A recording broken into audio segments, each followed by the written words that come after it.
Suspendido na ang operator ng bus na naaksidente sa NLEX kagabi.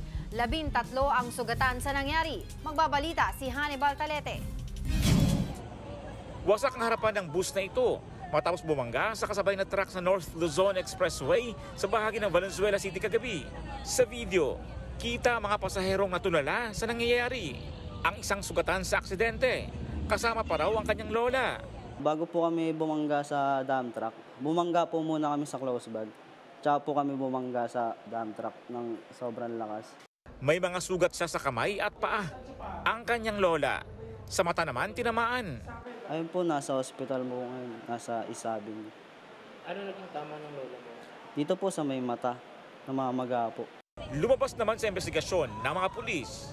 Biyaheng langit talaga kung magmaneho ang bus driver. Sa sobrang tulin lang po niya yung nakita namin na kamalian ng bus driver. Dahil doon sa daan din, medyo pa incline din siya.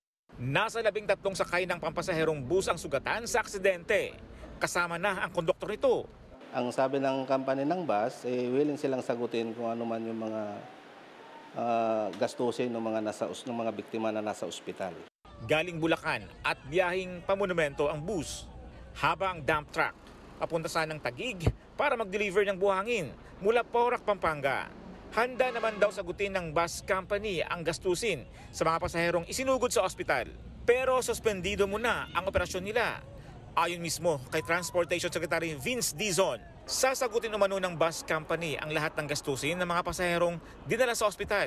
Nag-issue ng show cause order at pinasuspindi muna ang isang bus company na na-involve sa isang malaking aksidente sa NLEX kagabi sa Valenzuela. Yung Draven Bus Company na pumupunta Manila hanggang Pampanga hanggang Manila.